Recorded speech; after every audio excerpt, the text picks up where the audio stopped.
Hey guys, so this is Brian. I wanted to do a reaction video to Mike Patey. This guy seems pretty cool. He seems kind of right down the middle with Dave's FI. Uh, yeah, I think he's interesting. Mike Patey, not to be confused with Mark Patey. I actually haven't seen any of his videos yet. I watched a brief clip of his brother Mark. I understand that they're twins. Recently, Dave mentioned in, I believe, a Q&A or the Cheryl Lee class, who he recently typed, class 349 or 348, he mentioned how the difference between the SE and the NE can be described as a difference of awesome versus interesting. I really like that. I did. I really like that. I don't want to create confusion. I think that Dave is a genius. I just added something to my program, which is some of the definitions on the Objective Personality website. Now, I'm guessing that Dave did these. It's possible that an employee did these or that Shan did these, but I'm guessing that Dave did these because Dave's sleep has a tendency to narrow down. If we look at the definition of thinking, it says deciding on something that makes sense, works, and gets something done. What my functions would have done in trying to define the thinking function is come up with something extremely contrived, complicated, and barely even related to the source material, because I would get so deeply lost in the neuroscience. I would get lost in all the machinations of whatever my own thinking function does. So the brilliance of what Dave's doing here is he's separating himself from what thinking is, and I have trouble doing that. And in his definition of thinking, he says, deciding on something that makes sense, works, and gets something done. See, when I think about the thinking function, I think about making something work, myself. I think about how things work. I think about the workings. But Dave is taking a step back further, and he's saying, no, it's actually the decision to dive into that project. It's the decision that whatever works is best. It's the decision that you're going to do something that works, and best isn't even the right word because that's already a matter of priority, I suppose. It's more a matter of I'm going to decide, say, for a major portion of my life, to go do a job that maybe I don't like because it works, because it makes my life work. It keeps me fed, it keeps a roof over my head, it keeps me alive. So the thinking function, when you take a step back, oh, wow, it's really a human decision. Thinking is a human decision before you're dealing with any object. And that's a problem. I focus on whatever I'm thinking about. And then I make inferences about what thinking is based on how I think about certain objects of thought. Dave doesn't get caught by that trap, which I think is very interesting. Here's something Leonardo da Vinci said. He said, simplicity is the ultimate sophistication. Likewise, I believe the gamma functions are the simplest. Simplicity is the ultimate sophistication. Then I added this picture, which is the definition on the website of the four animals, which I think are brilliant. By the way, I believe that the four animals are entirely and altogether deserving of a Nobel Prize in science. I believe that if these four animals are as universal as Dave and Shan claim, that four animals which describe all humans and perhaps all mammals on Earth as we speak, that discovery, if true, is so profoundly influential, it's easily deserving of a Nobel Prize. It would completely turn all of social science upside down. And that's my chosen field of study. So this is close to me because I am in that entire milieu. So it's not that I take objective personality personally. It's that I know that I'm going to get affected by it sooner or later. The Myers-Briggs company made millions of dollars, and their system is far less effective than Dave and Shan's system. That's just me being as objective as possible, seeing those two on a spectrum. Because I've studied a lot of different systems of personality, at least 5, seriously. And this one's easily the best, the simplest, the most concise, and the most objectively reflective of what seems to be going on with real people, and especially of human genetics. It seems that this system basically matches one-to-one with whatever is on our chromosomes. So whatever is being printed out on our chromosomes, it seems like we could use these terms to name those printouts as well. So it's a very powerful system. And I just know that it's going to affect me sooner or later. So that's why I take my type in this system so seriously. That's why when people say, well, maybe you're going too far deep on this system, it's like, well, yeah, maybe, but I believe that this system will irreversibly change the world, my life, my industry, and therefore my career. If Dave and Shan want to, I believe if they really go hard towards science, they'll easily win a Nobel Prize and go down in history forever, even if they are snubbed for a Nobel Prize by all the snooty Alpha Quadra scientists who only award Nobel Prizes to fellow academics and not some crazy guy on YouTube. I believe if they go towards science, they could easily win a Nobel Prize. I believe if they go towards business, they could easily make upwards of 10 to 100 to $500 million within 15 years, depending on how aggressive they were with business and hiring the right people for the sake of their success. However, I believe if they choose neither science nor business, that they could do something really special that changes not just the world, but the fate of humanity, the fate of our species forever.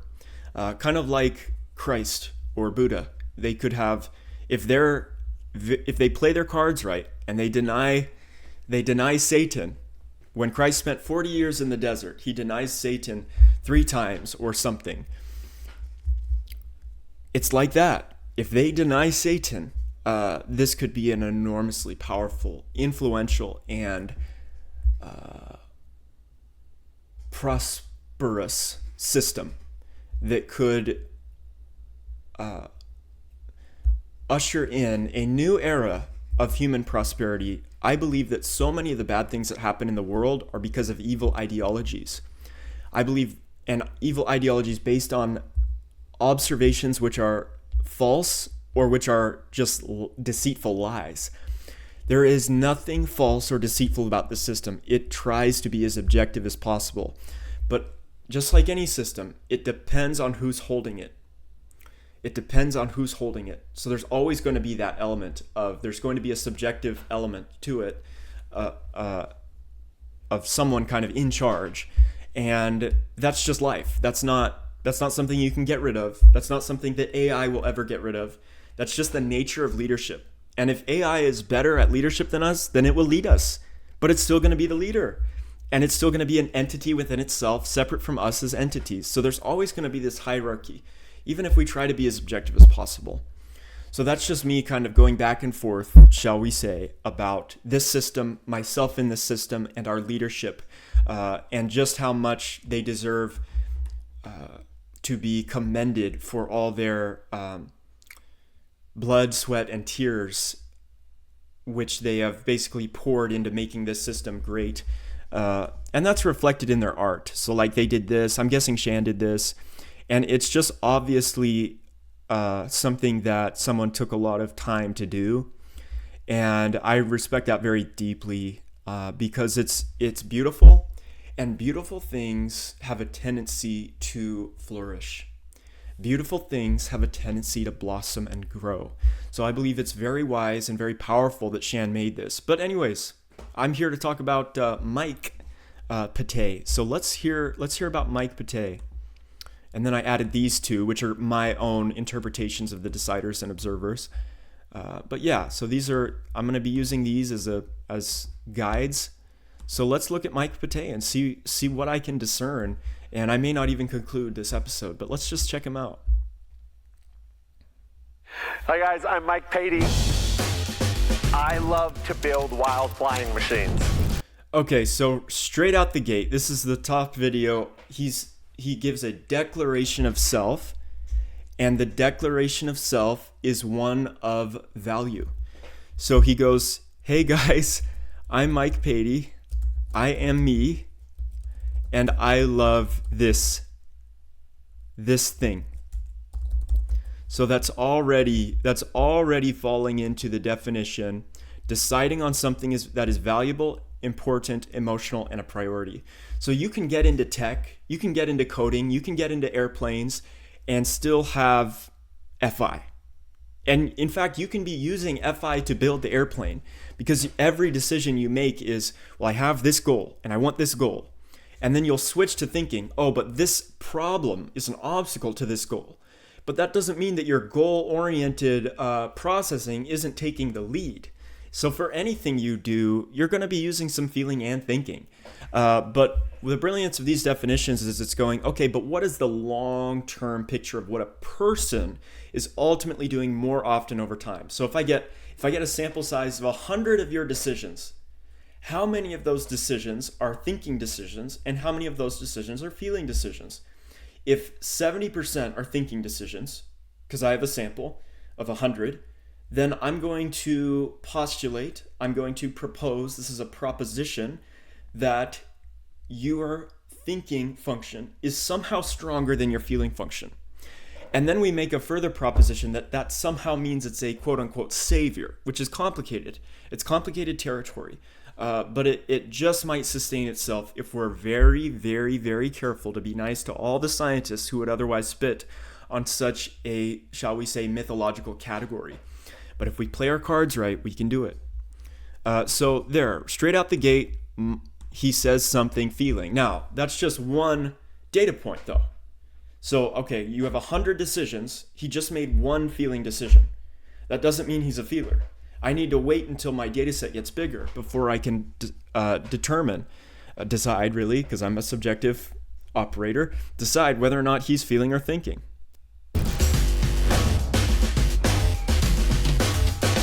And then the second thing, Dave talks about how SEFI are all about awesome. And NETI love interesting. So that's an excellent observation that Dave has made over the course of assembling enormous amounts of data, sampling enormous amounts of data, and he extracted a pattern from that. And that's fair game. So when he does those edits, when Mike Patey does those edits, that's him trying to do something awesome. So that's another point for awesome. So this guy is very awesome.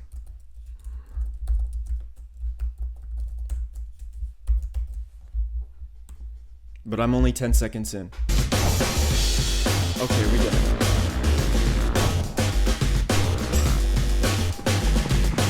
Today we're going to talk about Draco, the one I destroyed. It's physics, math, and engineering. Machine it, draft it, build it, test it, break it. Every time something new gets built, the entire world advances. Laying in bed at night, it's designing new parts, designing new suspension, designing new wings.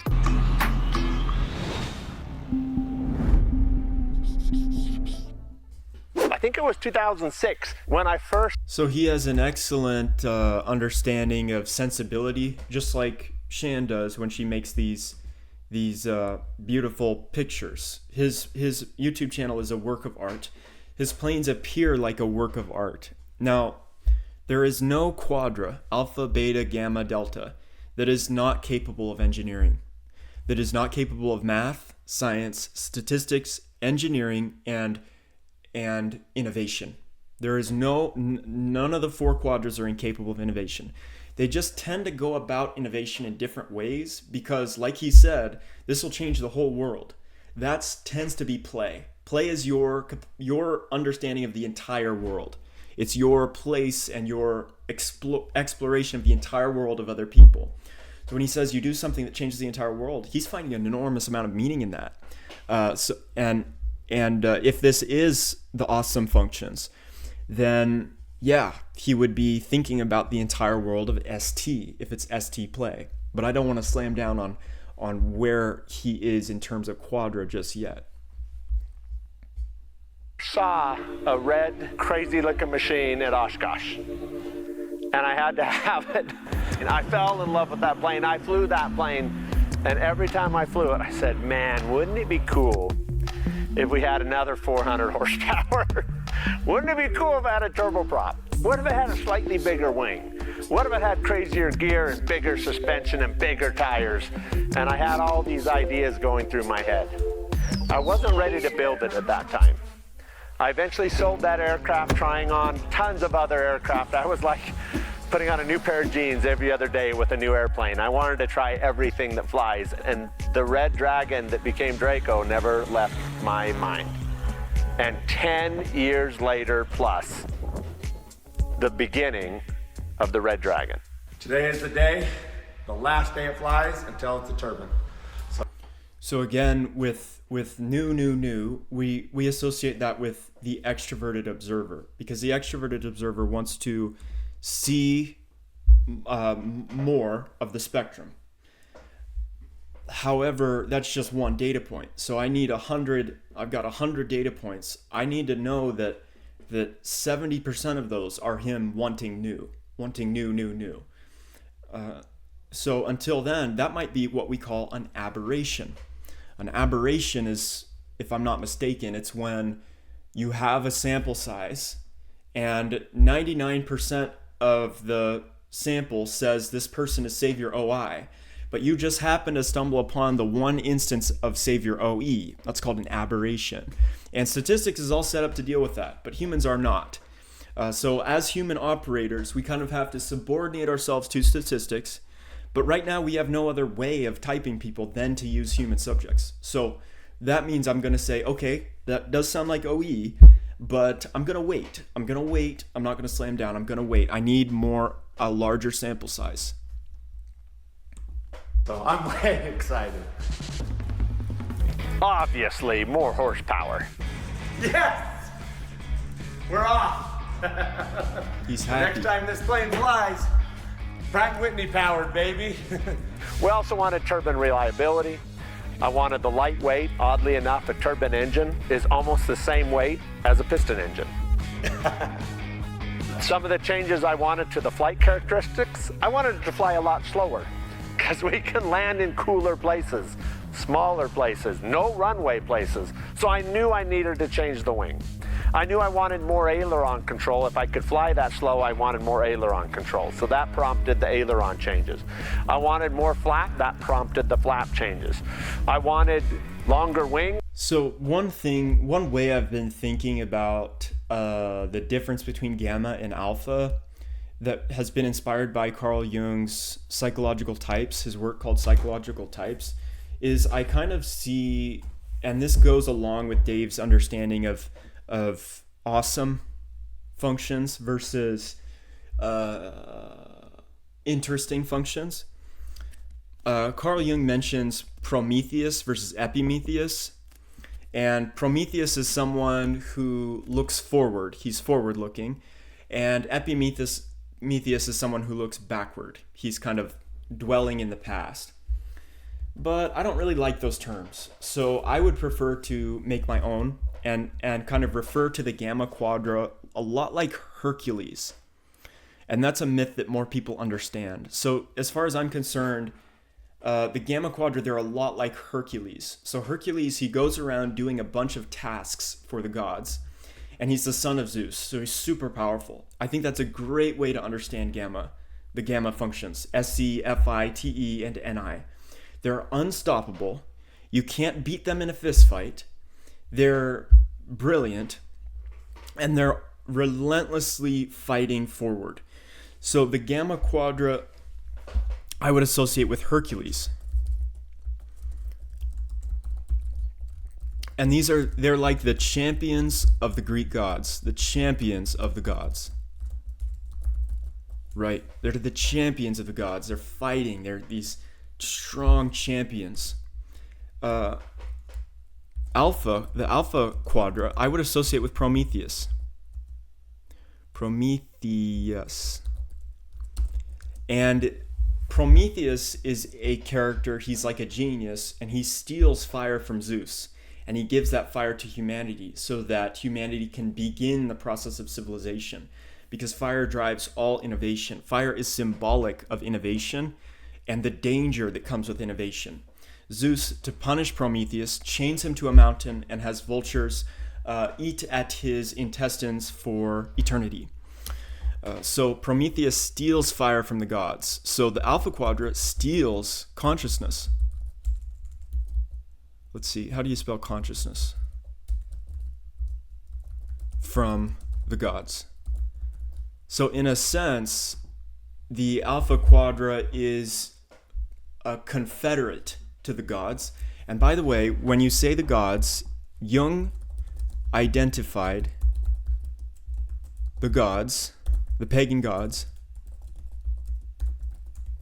as personifications of unconscious forces.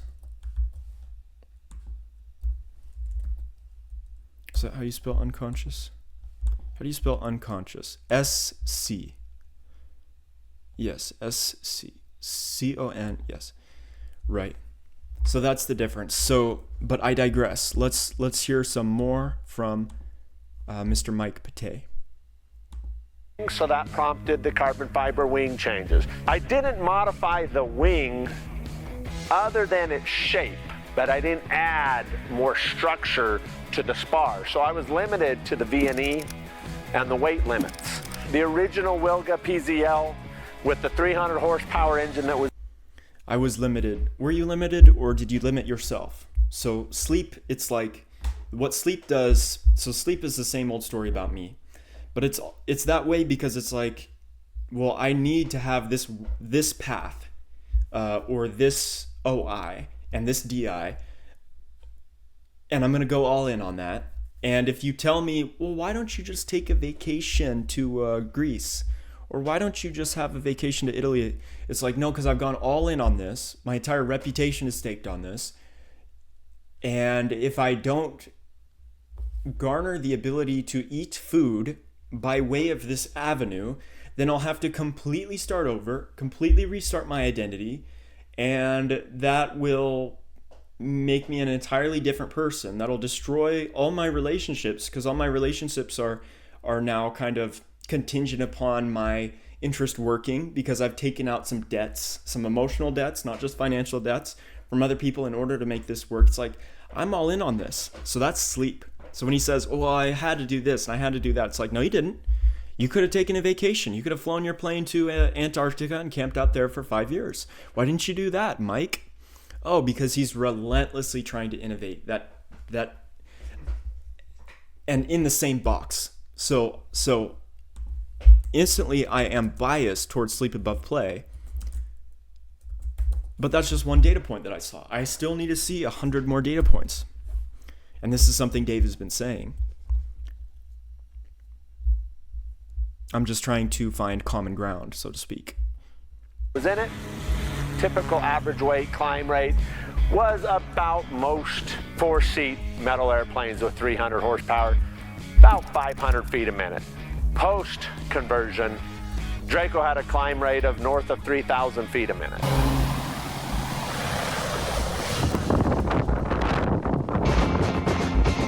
Whenever you hear a lot of numbers, that tends to be associated with the sensory letter. So sensory.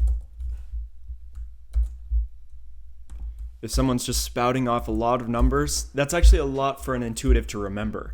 So someone like Dave, he forgets that kind of thing, even though his sensory is masculine. Senses at the bottom, and he's spending so much more time in his NI.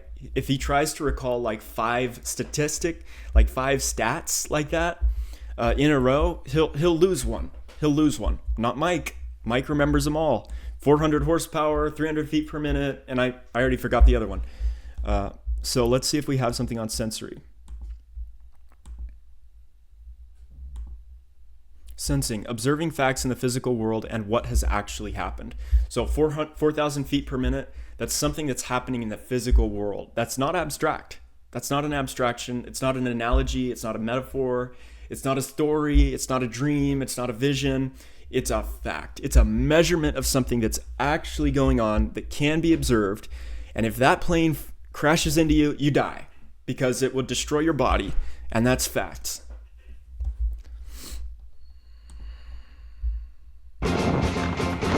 And what's crazy is Draco at 3,000 feet a minute feels like 8 or 10,000. It flew slow, and to be able to pitch enough deck angle to get close to 3,000 feet a minute felt like you're hanging on the propeller.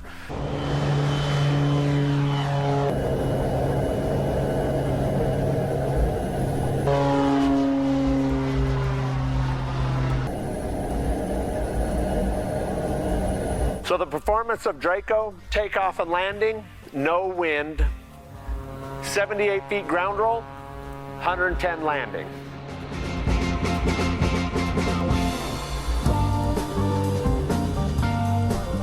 Hey guys, thanks. Okay, so this is about to be an ad. Day. So I'm just going to skip this. So let's see what he says after this ad, right? By buying, because Dave says, you guys, we appreciate about. Check it out, Mike. Dave says, okay, so Dave says, if you know somebody's type, you should be able to pause the video and predict what they're about to say next. So right now, I'm getting the sense that he's some kind of SCFI and that he could be consume, sleep, play, or I don't know his animals at all. But that would just, SCFI is consume first, right? He could still be consume, play, right? Or sleep last, even. So, you know, I said all that about sleep, but that could be completely false, so I'm just going to delete that.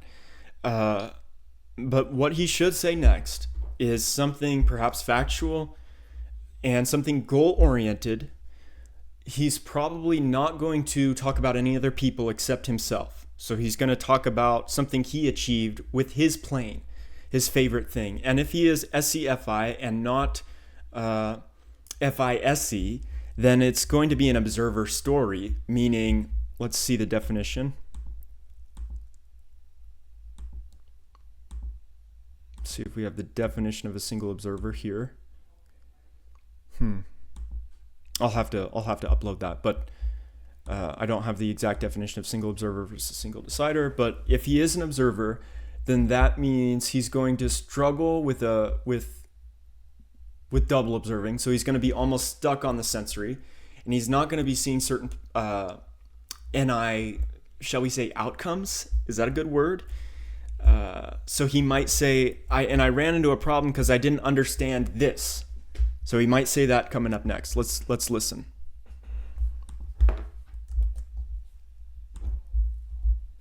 Patey.com. Back to work. I've had people ask me about why a Pratt & Whitney versus a Garrett, maybe like a Dash 10, 1,000 horsepower Garrett.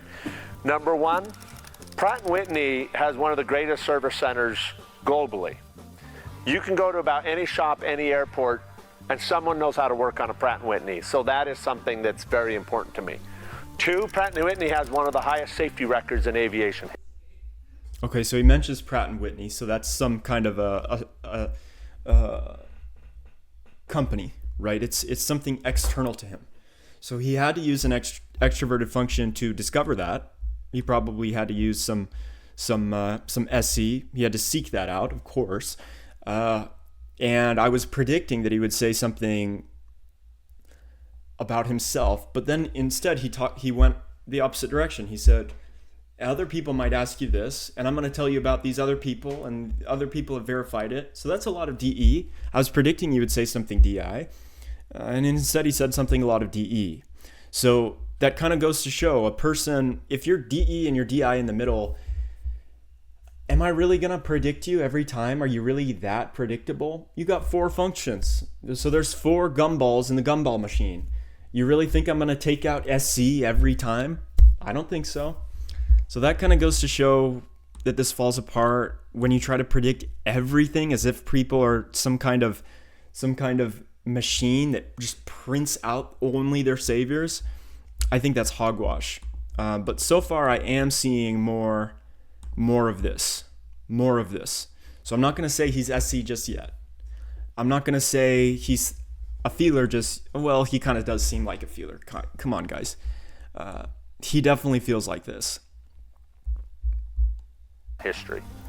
3, Pratt & Whitney is a fraction of the noise. And the last thing I wanted was to land in the backcountry and have every bush pilot that's listening to birds chirp plug their ears in. So I like the quiet of the Pratt & Whitney. That thing's so quiet. Garrett makes a great engine. It goes a lot of hours. There is something on the engineering side that was a huge concern for me. On a single engine, slow flying aircraft specifically, Garrett's rotating mass, everything moves the same direction. The compressor section, the power turbine section, the gear section, everything is going one way. On a Pratt & Whitney, those sections alternate. So the compressor section is spinning one direction. The power turbine is going another direction.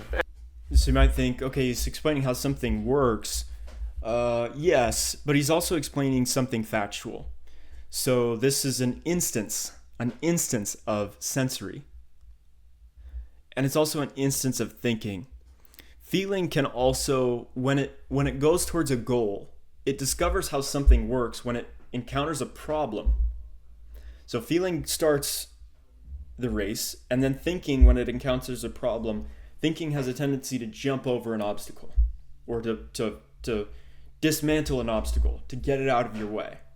So thinking solves problems. So clearly he's demonstrating sensory here. This isn't an occasion on which I ought to slam down on thinking just because there's this complicated thing in my face. Right.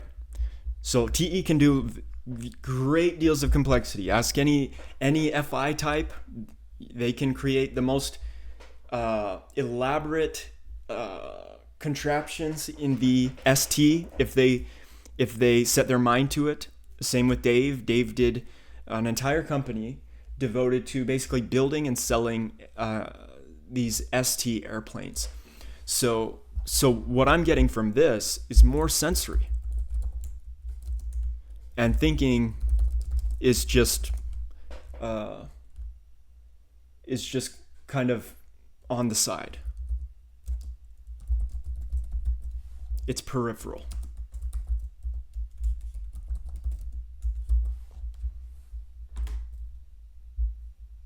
And the gearbox, another, and then you got these sections all the way out to the propeller, and you're counteracting that rotational movement. So you got one offsetting the other. Now they're not equal 50-50, but you have much less energy all going. I love how gammas explain things, especially the masculine sensory ones. They're like, so you got this, and this is all swirling around, okay? And you know he understands this well enough to assemble it and disassemble it himself. But when he's actually explaining it to you, he knows that you just need the highest level. NI does that, even in the last position. He knows he's explaining something that you just need to understand it well enough. He's just going to give you the big picture when he's blasting. Okay, that's a point for NI. Just giving me the big picture when he talks to uneducated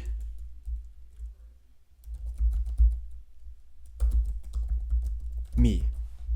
So he knows his audience. Going one way. Want a slow flying aircraft? If you put as much horsepower as I put in Draco into an all rotating mass one direction, and you jam the throttle a little too hard, you're going to roll that plane significantly more than you could already still do with a Pratt & Whitney. And any giant power changes are going to cause a bigger yaw moment to the aircraft. You would make a much more difficult airplane to take off and land, or make aggressive power changes once you're on the ground or taking off. So for safety reasons, serviceability reasons, noise reasons, I chose Pratt & Whitney. I'm a huge fan.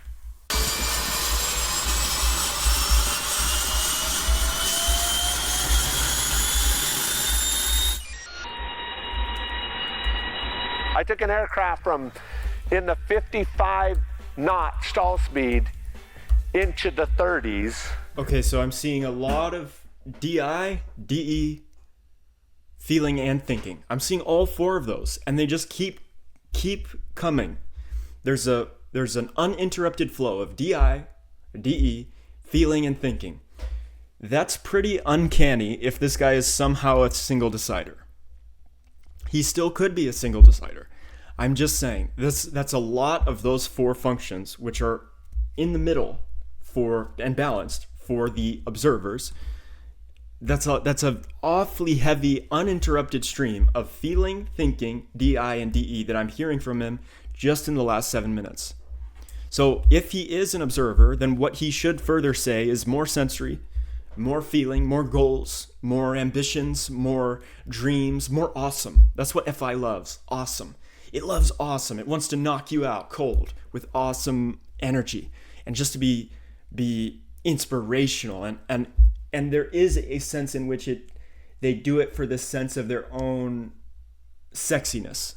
I'm just going to say it. It has to do with that. It has to do with that. It does. So, yeah, if he's masculine sensory, just look at the stance on that guy. Just look at that wide stance.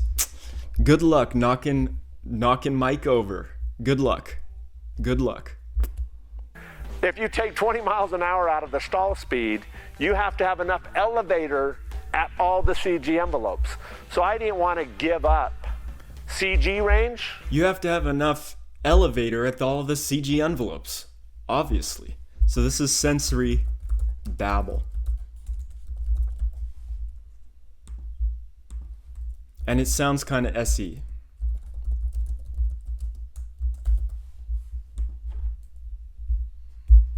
Just because I'm flying slower. So that prompted elevator changes. So it's not that I think that I'm going to die on the hill that is SCFI. I'm just saying SCFI keeps hitting me in the face over and over again, and it doesn't stop. So keep in mind, SCFI can be a genius. It's perfectly feasible that the smartest person in the world at any given time has those functions depending on how they played their cards in life. Now, it's unlikely because an ENTP or an INTP, they're just interested in more understanding of the whole world. And that's just going to give them an advantage when it comes to understanding, especially things like philosophy or religion or politics or economics or history. Like all these you take a really big step back in terms of the understanding, a massive bird's eye view. This is why, okay, maybe I should explain this in another video, but I think you guys are ready. So the reason why I agree with Mr. Michael Pierce that the alpha functions are universal and the gamma functions are contextual, this comes from Mr. Michael Pierce. The reason I agree with this is because NE can go higher than NI in terms of leaving the planet,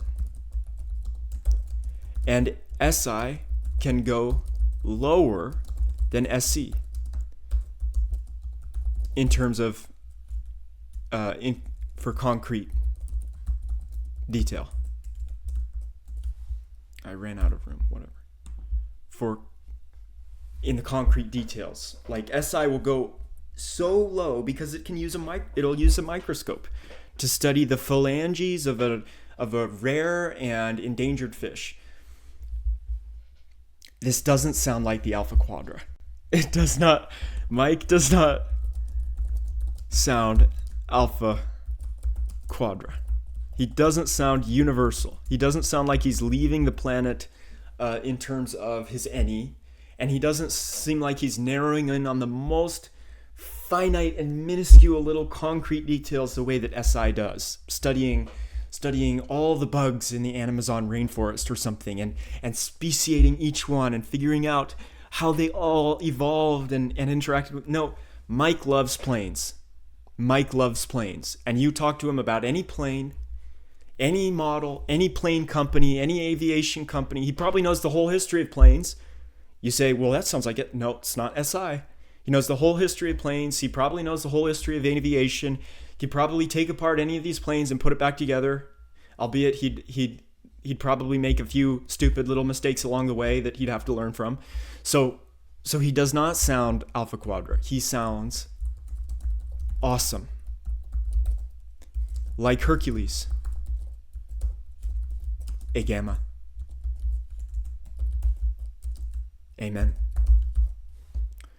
So guys, I think that's it for today. So once again, I'm not going to slam down on this type. I'm just saying that's what I saw. So no conclusion from me. I'm refusing to conclude today. So thanks guys for watching. I hope you enjoyed. It was just 7 minutes, 8 minutes of mic, and I got that much out of it. So pretty promising future for this system if you ask me. So thanks guys so much. I hope you have a great day today and a great Christmas season, holiday season coming up. So see you guys. Bye.